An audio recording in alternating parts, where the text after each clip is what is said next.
Boa noite, que Jesus nos ampare. Agradecemos a Deus a bendita oportunidade que nos concede. Esses conhecimentos que nos chegam através desta doutrina consoladora e esclarecedora. Que a misericórdia do Pai se faça presente em todos os corações. Vibremos com muita confiança por todos os que necessitam de amparo, encarnados e desencarnados. Pai nosso que estás no céu, santificado seja o teu nome, venha a nós o teu reino, seja feita a tua vontade, assim na terra como no céu. O pão nosso de cada dia dá-nos hoje, perdoa as nossas dívidas, assim como perdoamos aos nossos devedores. Não nos deixes, Senhor, cairmos em tentação, livra-nos do mal. Que assim seja, Pai, graças a Deus e graças a Jesus. No Evangelho segundo o Espiritismo por Allan Kardec, no capítulo 8, Bem-aventurados os puros de coração, encontramos uma mensagem do Espírito Vianney, conhecido como o cura de Ars, era um pároco. Seu nome era João Maria Vianney, era de origem simples, mas de grande coração, ficou conhecido como padroeiro dos padres. Nasceu em 1786 na França, de família camponesa e muito religiosa. Trabalhou desde pequeno, só pôde ir à escola aos 17 anos, quando aprendeu a ler e a falar francês. Chegou a ser convocado para as tropas de Napoleão, mas não se apresentou. Não se encaixava naquela realidade e foi considerado desertor do exército. Foi ordenado sacerdote em 1815, depois de muita dificuldade ali pela sua pouca instrução, aos 29 anos, e designado vigário-geral em 1818. Abriu um orfanato para garotas que funcionou até 1847. Vivia ali pedindo donativos para alimento das crianças. Chegava a ficar 15 horas por dia ouvindo as confissões, e o local tornou-se centro de peregrinações, onde vinham ali 80 mil por ano, 80 mil peregrinos por ano. Curava principalmente crianças. Faleceu de fadiga, dormia 3 horas por noite, e foi canonizado pela Igreja Católica em 1925. Muito antes de ser canonizado, já era considerado santo. A comunicação que vamos ver agora foi dada a respeito de uma pessoa cega, para a qual havia sido evocado o espírito de Vianney, cura de Ars. Então, do Evangelho segundo o Espiritismo, do capítulo 8. Item 20. Bem-aventurados os que têm os olhos fechados. Então, o espírito Vianney diz: meus bons amigos, por que me chamastes? Para que eu imponha as mãos sobre esta pobre sofredora que está aqui e a cure? Ah, que sofrimento, bom Deus! Perdeu a vista e as trevas se fizeram para ela. Pobre criança, que ore e espere. Eu não sei fazer milagres, eu sem a vontade do bom Deus. Todas as curas que obtive e que conheceis, não as atribuais senão àquele que é o Pai de todos nós. Nas vossas aflições, voltai sempre os vossos olhos para o céu, e dizei do fundo do vosso coração: meu Pai, curai-me, mas fazei que a minha alma doente seja curada antes das enfermidades do corpo, que minha carne seja castigada, se necessário, para que a minha alma se eleve para vós com a brancura que possuía quando a criaste. Após esta prece, meus bons amigos, que o bom Deus sempre ouvirá, a força e a coragem vos serão dadas, e também, talvez, a cura que temerosamente pedistes, como recompensa da vossa abnegação. Mas, desde que aqui me encontro numa assembleia em que se trata, sobretudo, de estudar, eu vos direi que os que estão privados da vista deviam considerar-se como os bem-aventurados da expiação, Lembrai-vos de que o Cristo disse que era necessário arrancar o vosso olho se ele fosse mau, e que mais valia atirá-lo ao fogo que ser a causa da vossa perdição. Ah, quantos existem sobre a terra que um dia maldirão nas trevas por terem visto a luz. Oh, sim, como são felizes os que na expiação foram punidos pelos olhos. Seu olho não será causa de escândalo e de queda, e eles podem viver completamente a vida das almas, podem ver mais do que vós que tendes boa visão. Quando Deus me permite abrir as pálpebras de alguns desses pobres sofredores e devolvê-los à luz, digo a mim mesmo: alma querida, por que não conheces todas as delícias do Espírito que vive de contemplação e de amor? Então não pedirias para ver as imagens menos puras e menos suaves que aquelas que podes entrever na tua cegueira. Oh, sim, bem-aventurado o cego que quer viver com Deus. Mais feliz do que vós que estáis aqui, ele sente a felicidade, pode tocá-la, vê as almas e pode lançar-se com elas nas esferas espirituais que nem mesmo os predestinados da vossa terra conseguem ver. O olho aberto está sempre pronto a fazer a alma cair. O olho fechado, pelo contrário, está sempre pronto a fazê-la subir até Deus.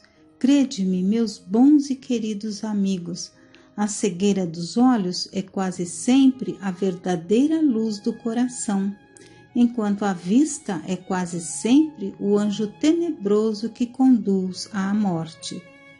E agora algumas palavras para ti, minha pobre sofredora. Espera e tem coragem.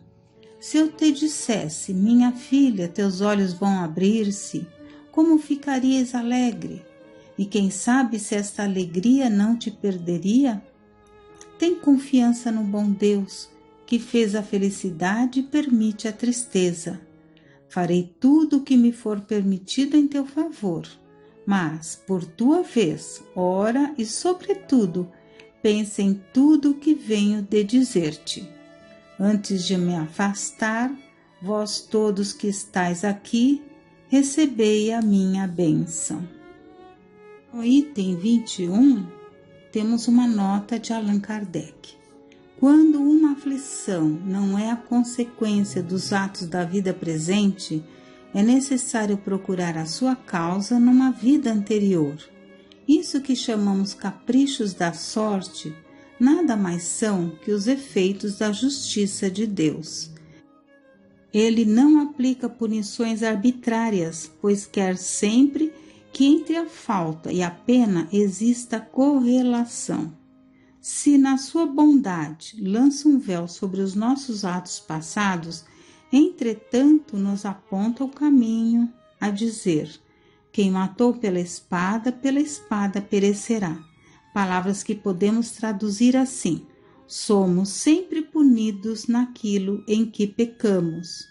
Se, pois, alguém é afligido com a perda da visão, é que a vista foi para ele uma causa de queda. Talvez tenha sido causa de perda da vista para outro. Pode alguém ter ficado cego pelo excesso de trabalho que lhe impôs, ou ainda em consequência de maus tratos, de falta de cuidados, etc. E então sofre agora a pena de talião. Ele mesmo, no seu arrependimento, pode ter escolhido esta expiação, aplicando a si próprio estas palavras de Jesus: se o vosso olho for motivo de escândalo, arrancai-o.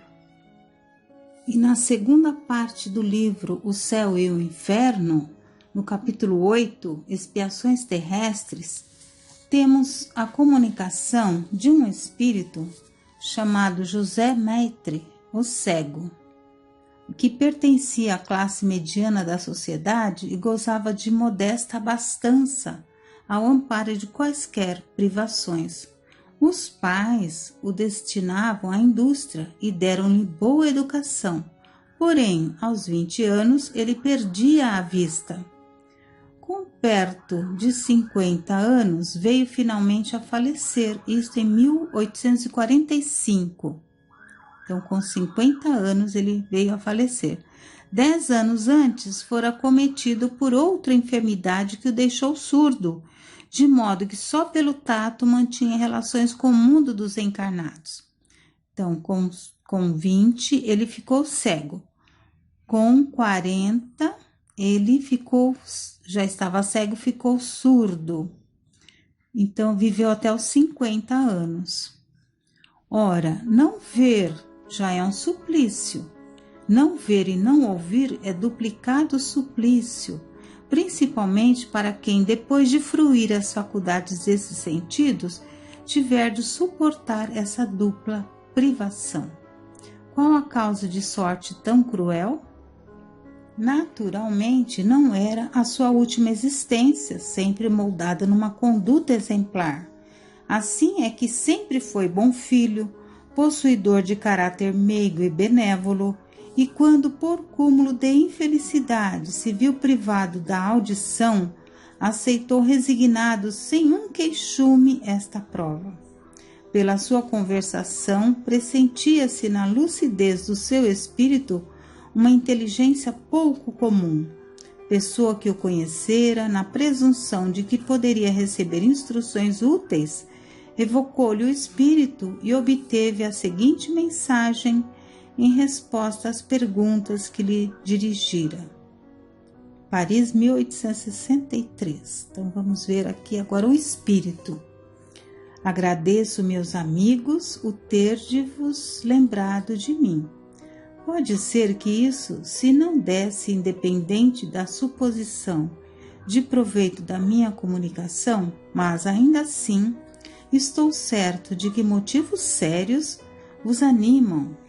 E eis porque com prazer atendo ao chamado, uma vez que, por feliz, me é permitido orientar-vos. Assim possa o meu exemplo avolumar as provas assaz numerosas que os Espíritos vos dão da justiça de Deus. Cego e surdo me conhecestes, e para logo vos propusestes saber a causa desse destino. Então, por que ele passou por essa prova? Eu vou-lo digo, antes de tudo, importa dizer que era a segunda vez que eu expiava a privação da vista. Na minha precedente existência, em princípios do último século, fiquei cego aos 30 anos, consecutivamente a excesso de todo o gênero que, arruinando minha saúde, me enfraqueceram o organismo. Então, na reencarnação anterior, aos 30 anos, ele havia ficado cego. Note-se que era já isso uma punição por abuso dos dons providenciais de que fora largamente acumulado. Em vez, porém, de me atribuir a causa original dessa enfermidade, entrei de acusar a providência, na qual, aliás, pouco acreditava. Então, ele ficou cego por excessos de todo gênero, como ele diz aqui, arruinou a sua saúde. Continuando, anatematizei Deus, reneguei-o, acusei-o, acrescentando que se caso existisse, devia ser injusto e mau, por deixar assim penar as criaturas. Entretanto, eu deveria dar-me ainda por feliz, isento como estava de mendigar o pão à afeição de tantos outros míseros cegos como eu. Mas é que eu só pensava em mim, na privação de gozos que me impunham. Influenciado por ideias assim, que o ceticismo mais exaltava, tornei-me nervoso, exigente, numa palavra, insuportável aos que comigo privavam. Além disso, a vida era-me um moto contínuo, pois que eu não pensava no futuro, uma quimera. Ele não acreditava na vida além túmulo. Depois de esgotar em balde os recursos da ciência e considerada impossível a cura, resolvi antecipar a morte. Suicidei-me. Que despertar então que foi o meu! imerso nas mesmas trevas da vida. Contudo, não tardou muito o reconhecimento da minha situação, da minha transferência para o mundo espiritual. Era um espírito, sim, porém cego. A vida de além-túmulo tornava-se-me, pois, a realidade. Procurei fugir-lhe, mas em vão. Envolvia-me o vácuo. Pelo que ouvia dizer, essa vida deveria ser eterna, e com ela a minha situação. Ideia horrenda. Eu não sofria, mas impossível descrever as angústias e tormentos espirituais experimentados. Quanto tempo teriam eles durado, ignoro, mas quão longo me pareceu esse tempo. Extenuado, fatigado, pude finalmente analisar-me a mim próprio. Compreendi o ascendente de um poder superior que sobre mim atuava e considerei que se essa potência podia oprimir-me, também poderia dar-me alívio. E implorei piedade. À medida que orava e o fervor ia aumentando, alguém me dizia que a minha situação teria um termo. Por fim, se fez a luz, e extremo foi o meu arroubo de alegria ao entrever as claridades celestes, distinguindo os espíritos que me rodeavam, sorrindo, benévolos, bem como aqueles que radiosos flutuavam no espaço. Ao querer seguir-lhe os passos, força invisível me reteve. Foi então que um deles me disse: o Deus que negaste teve consideração do teu arrependimento e permitiu-nos te dessemos a luz, mas tu só cedeste pelo sofrimento, pelo cansaço. Se queres participar dessa felicidade aqui fruída, forçoso é provares a sinceridade do teu arrependimento, as boas disposições, recomeçando a prova terrestre em condições que te predisponham às mesmas faltas, porque esta nova provação deverá ser mais rude que a outra. Aceitei pressuroso e prometi não mais falir. Assim voltei à terra nas condições que sabeis. Não me foi difícil compreender a situação, porque eu não era mal por índole. Revoltara-me contra Deus e Deus me puniu. Reencarnei trazendo a fé inata, razão por que não murmurei. Antes aceitei a dupla enfermidade, resignado, como expiação que era oriunda da soberana justiça. O insulamento dos meus derradeiros anos nada tinha de desesperador, porque me bafejava a fé no futuro e na misericórdia de Deus. Demais, esse insulamento me foi proveitoso, pois que durante longa noite silenciosa, a minha alma mais livremente se alçava ao eterno, entrevendo o infinito pelo pensamento. Quando por fim terminou o exílio, o mundo espiritual só me proporcionou esplendores, inefáveis gozos. O retrospecto ao passado, a lembrança do passado, faz que eu me julgue muito feliz relativamente, pelo que dou graças a Deus. Quando, porém, olho para o futuro, vejo a grande distância que ainda me separa da completa felicidade. Tendo expiado, ainda me falta reparar. A última encarnação só a mim aproveitou, pelo que espero recomeçar brevemente por existência que me permita ser útil ao próximo, reparando por esse meio a inutilidade anterior. Só assim me adiantarei na boa senda, sempre franqueada aos espíritos possuídos de boa vontade. Então ele vai reencarnar e com boa vontade ele vai reparar, sendo útil, fazendo bem ao próximo. Amigos, eis aí a minha história, e se meu exemplo puder esclarecer quaisquer dos meus irmãos encarnados, de modo que evitem a má ação que pratiquei, terei por principiado o resgate de minha dívida. José. que com tantos ensinamentos possamos estar atentos, lúcidos, aproveitando o momento e as provas pelas quais estamos passando, pela bondade e misericórdia de Deus. Que Deus nos abençoe.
Boa noite a todos. Dando continuidade então ao encontro desta noite, vamos retomar algumas ideias, na verdade dar sequência ao estudo que estamos fazendo de grande aprendizado, observando, lendo essas páginas de tanto ensinamento à luz da doutrina espírita, das vivências de Amadeu Ferrari, que fica horrorizado com o seu passado esse que ele não buscava recordar-se nos refolhos da sua consciência, mas que lhe foi mostrado numa tela viva, em que todos os participantes, os seus colegas, sentiam-se participantes daquela situação, tal a realidade daquelas imagens vivas projetadas, e, horrorizado com tudo, desejoso de retornar para que pudesse acalmar a sua consciência, para que pudesse modificar aquilo em que tanto errou, e ele, dessa vez bem mais preparado, porque ele já tinha vindo numa encarnação expiatória muito dolorosa, embora muito trabalhador, lutando contra a miséria, contra a doença, pela situação que ele já havia criado, mas ele sucumbiu, ele acaba suicidando-se por revoltar-se e não suportar. Agora, com o passar do tempo, mais preparado, mais verdadeiramente arrependido, se encontrava em condições melhores de um retorno à Terra para poder, então, reajustar-se diante das leis de Deus. E nós paramos num discurso, o Epaminondas de Vigo, mestre, que está passando a eles esses ensinamentos, paramos quando ele está fazendo ali um discurso, uma preleção, trazendo apontamentos, E o que havíamos dito bem ali ao final é que, só uma retomada, é que o espírito, ele sente tão intensamente o sofrimento, Então, como eles falam, as capacidades, quando estão fora da carne, as capacidades que o levam a sofrer, sentir, compreender, impressionar-se, comover-se, alegrar-se, atingem um grau superlativo. Então, tanto o sofrimento quanto as alegrias, o espírito vive intensamente. Que nós não poderíamos nem sequer experimentar, nós encarnados, experimentar esse grau superlativo de sofrimento e de alegria. Não suportaríamos como encarnados, dá para nós percebermos claramente porque muitos enlouquecem diante do remorso, né? Porque a dor se torna muito grande. Não há tréguas que acalmem, né? Porque toma conta, né? Toma conta da sua casa mental de uma forma muito intensa. Por isso que temos que tomar muito cuidado, porque os ódios se potencializam, mas o amor também vai vibrar muito mais intensamente, né? Lembremos sempre disso. Mas vamos então agora à palavra do Epaminondas de Vigo.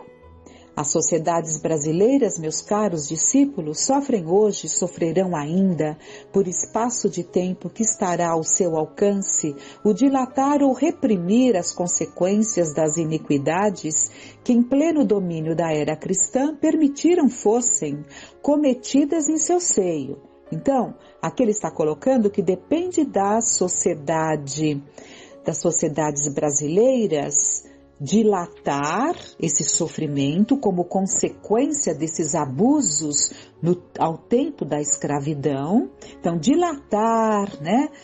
Aumentar esse tempo ou reprimir com uma modificação de atitude, de sentimentos, de compreensão da vida, do olhar para todos aqueles que estão, né? Que convivem conosco na nossa sociedade.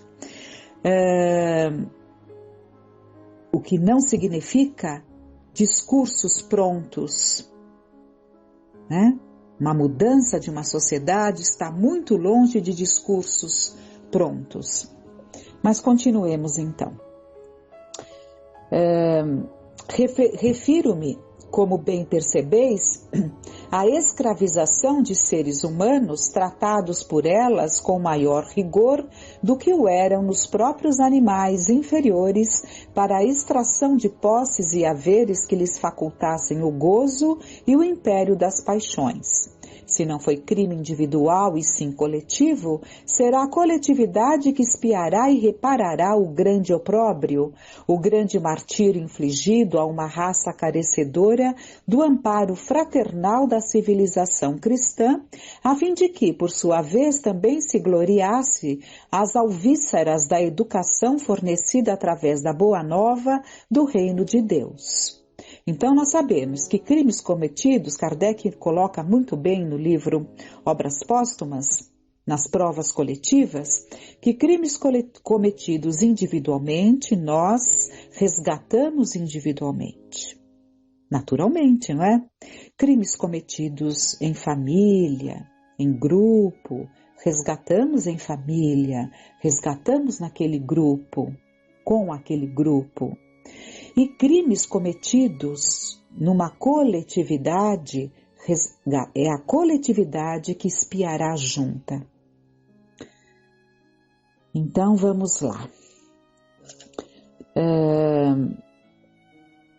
Sob os céus assinalados pelo símbolo augusto da iniciação, como do cristianismo, a cruz, ressoam ainda, ecoando aflitivamente na espiritualidade, os brados angustiosos de milhares de corações torturados que, durante o dobar dos decênios, não se compungiram ante a infâmia de que eram vítimas.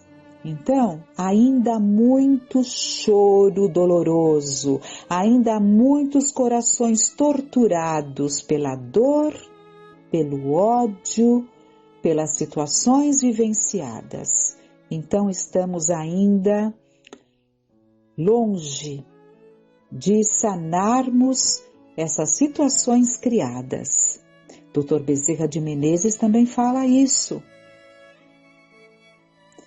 no livro Dramas da Obsessão, que a nossa sociedade ainda sofre em muito, que uma grande parte das obsessões instaladas tem como geratriz essas situações criadas na escravidão, aqui no Brasil. Continuando. não deixaram de repercutir ainda nas ondas delicadas do éter, onde se assentam as esferas de proteção às sociedades humanas, os rumores trágicos dos látegos, são as chicotadas, né?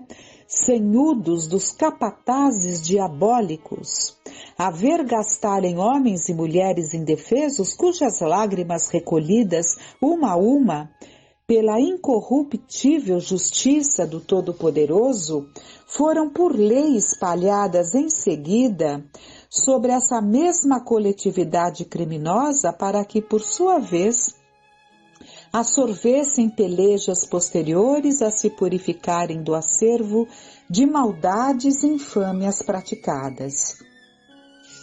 Por isso, eis a grande pátria sul-americana debatendo-se contra problemas complexos, suas sociedades em pelejas dolorosas consigo próprias, vitimadas por um acúmulo de agravos que as desorientam, ocupando postos mais bem bafejados aqueles que ontem se viram oprimidos e vergados sobre aflições coletivas, relegados à indiferença das classes favorecidas, os orgulhosos e imprevidentes do passado, os quais há tempo não se abeberaram dos exemplos do celeste enviado, renegando a cordura da fraternidade para com seus semelhantes, a cautela de semearem amor a fim de colherem misericórdia no dia do supremo juízo.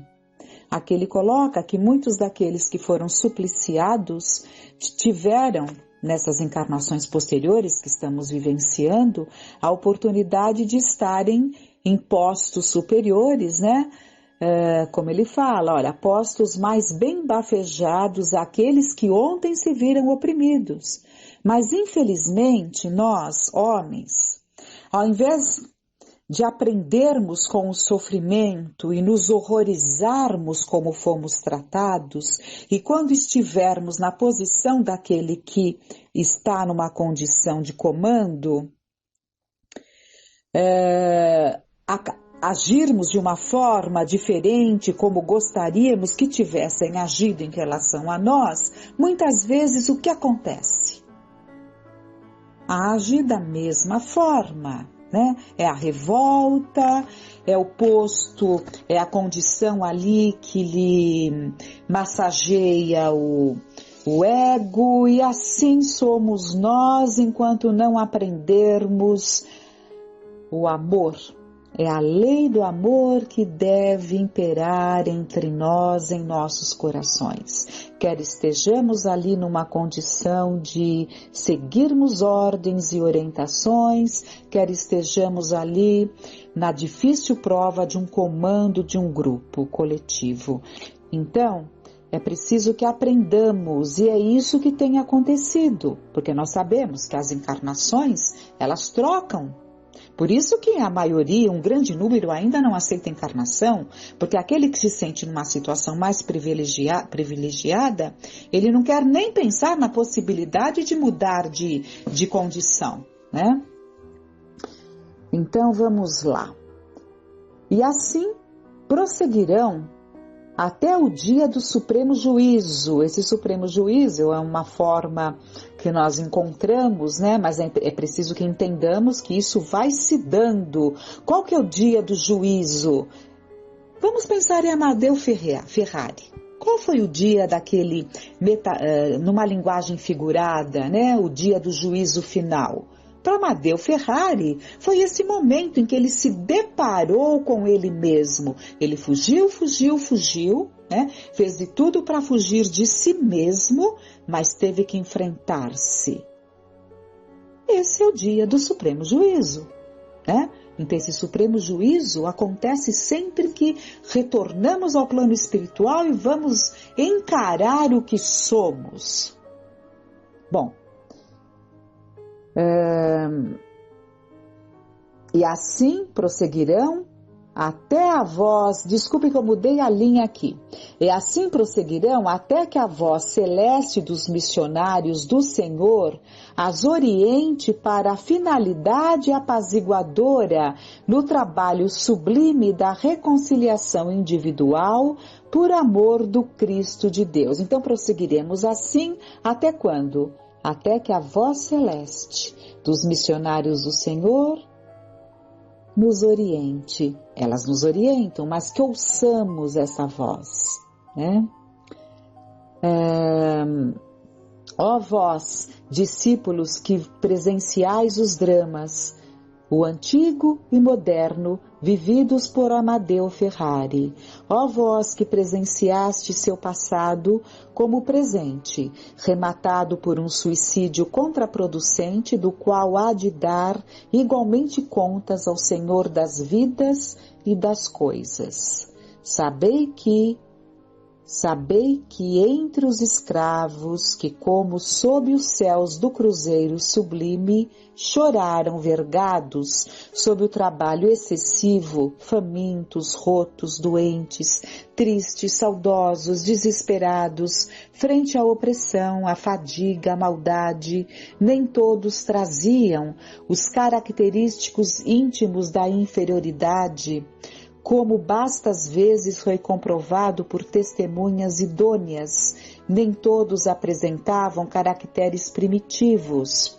Grandes falanges de romanos ilustres do império dos Césares, dos patrícios orgulhosos, de guerreiros altivos, autoridades das hostes de Diocleciano, como de Adriano e Maxêncio, dolorosamente arrependidas nas monstruosas séries de arbitrariedades cometidas em nome da força e do poder contra pacíficos adeptos do Cordeiro Imaculado, pediram reencarnações na África infeliz e desolada, a fim de testemunharem novos propósitos ao contato de expiações decisivas, fustigando assim o desmedido orgulho que a raça poderosa dos romanos adquirira com as mentirosas glórias do extermínio da dignidade e dos direitos alheios. Vamos dar uma parada? Para compreendermos o que foi colocado aqui nesse trecho, né? Nós vemos aqui que ele comenta, o Epaminondas de Vigo, que nem todos aqueles que foram trazidos para o Brasil, nesse processo de escravidão, se encontravam em situação, como se diziam, de espíritos em condições mais primitivas. O que são espíritos em condições mais primitivas? Somos todos nós no início de uma caminhada. Todos nós já tivemos um ponto de início da caminhada. E a Terra, até então, tinha condições de trazer espíritos no início de uma caminhada, nessas regiões mais afastadas, né, bem longe da civilização, em que a vida se traduzia ali mais nas necessidades naturais dos alimentos ali de cada dia. Então isso favorecia para que espíritos que estavam ali num processo evolutivo mais inicial pudessem encontrar ali um meio de crescimento, um meio para desenvolver o seu processo evolutivo que se dá com todos nós, que se deu com todos nós, né? É uma situação que ocorre constantemente, né? E sempre que, enquanto a Terra tiver ali esses ambientes mais favoráveis para que isso se dê, isso se dará. Mas, o que ele disse? Que essas regiões acabaram também, né, acolhendo muitos romanos que foram ilustres naqueles tempos e que cometeram tantos erros no Império dos Césares, patrícios orgulhosos, guerreiros altivos, autoridades das hostes de Diocleciano, de Adriano, Então todos esses arrependidos, horrorizados consigo mesmos, rogaram a Deus, né? E tiveram também aquela orientação, nem sempre um pedido, mas muitas vezes uma imposição que vem do alto, que vem da vontade de Deus, para que determinados espíritos recomecem entre aspas, né? Porque trazemos a nossa bagagem, estará sempre conosco, mas possam recomeçar num ambiente ali mais tranquilo, afastado dos centros, para que se repare erros cometidos, longe de uma civilização em que aquele orgulho exacerbou-se, vivendo então em ambientes mais simples, tendo a oportunidade então de vencer certas dificuldades. Então, o que ele disse é que entre aqueles que vinham de uma situação desse crescimento, né, dessas condições de início desse processo evolutivo, havia aqueles espíritos antigos e que já muito tinham errado e que estavam em processos de expiação. E foram trazidos para cá, né? Foram trazidos daí tanto aprendizado que essa raça trouxe, né? Aqui ao Brasil, porque são espíritos preparados, né? Que trazem ali muito conhecimento e muitos desses muito já arrependidos, trazendo um cabedal de oferta, de crescimento para todos que estavam aqui, né? O tempo acabou, nós nem terminamos aqui essa ideia, mas é isso, acho que já temos elementos para refletirmos, analisarmos e que fique muito claro para nós que esses aprendizados todos que essa doutrina nos traz há de nos tornar pessoas melhores. Esse é o objetivo, que nós aprendamos a amar mais, porque o objetivo maior de uma encarnação é desenvolver a nossa capacidade de amar. Com muita gratidão no coração, rogando a Deus, especialmente por aqueles que trazem o coração amargurado, por esses sentimentos corrosivos, que todos nós possamos exercitar o perdão, a compreensão, rogando a Deus para que consigamos em que condições a vida nos colocar, buscarmos o acerto, pautando as nossas vidas no equilíbrio. Permita, meu Pai, tenhamos